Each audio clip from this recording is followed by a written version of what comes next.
Bismillahirrahmanirrahim. Assalamualaikum warahmatullahi wabarakatuh.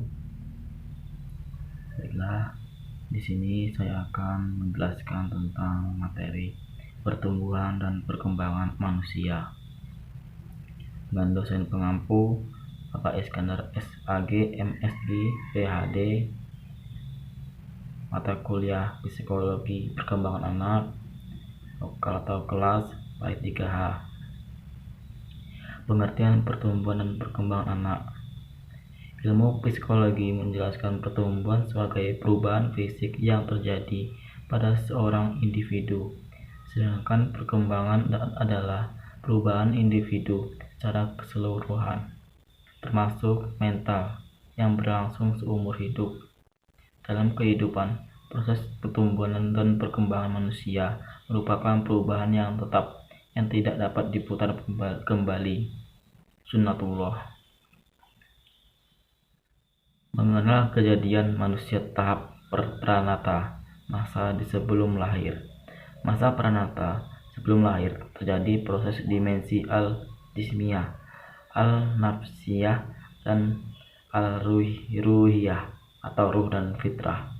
Pada kejadian awal manusia, saksian setiap insan terhadap Allah sebelum lahir ke dunia. Bukankah aku ini Tuhan kalian?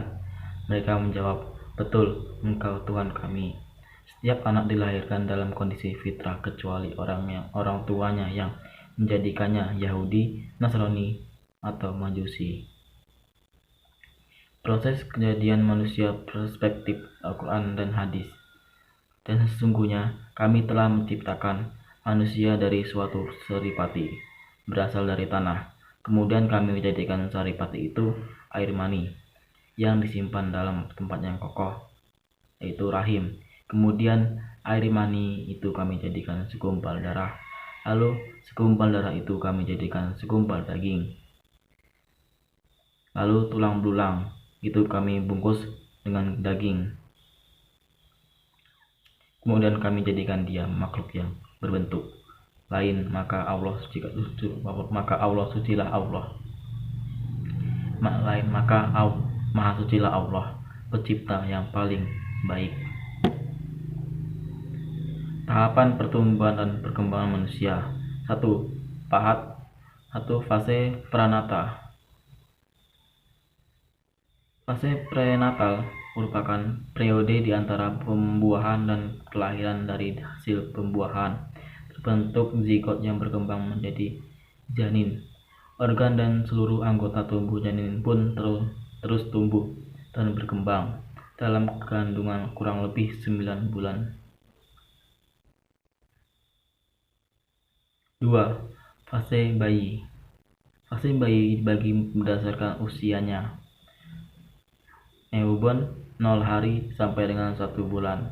Infant 1 bulan sampai dengan 1 tahun. Toddler 1 sampai dengan 3 tahun.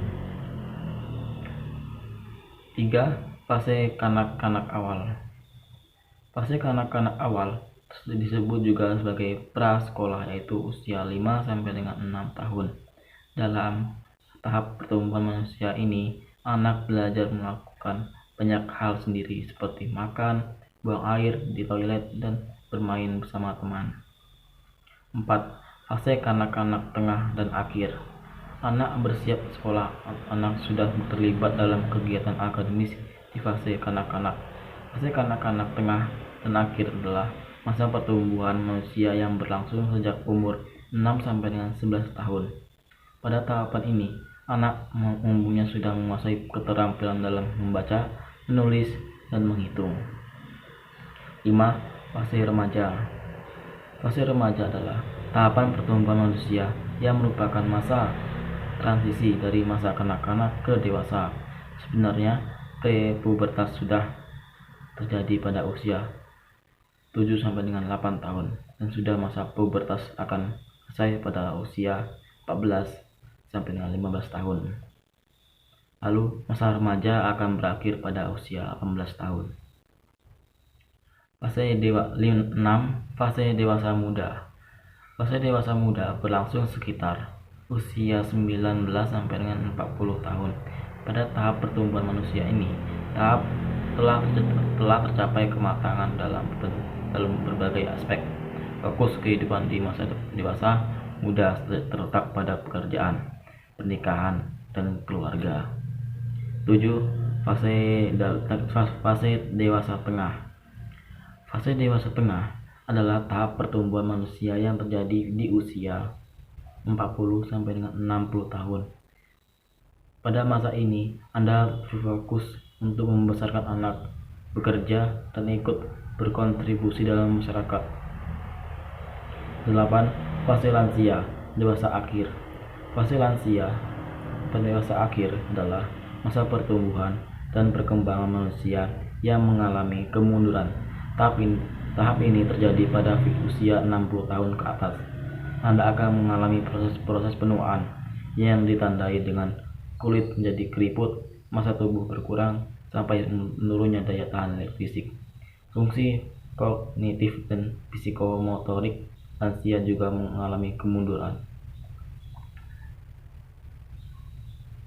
Adapun faktor yang mempengaruhi pertumbuhan dan perkembangan manusia: 1. Keturunan, 2. Jenis kelamin, 3. Hormon, 4. Nutrisi, 5. Aktivitas fisik, 6. Pendidikan, 7. Lingkungan. Sekian penjelasan dari saya akhiri. Wassalamualaikum warahmatullahi wabarakatuh.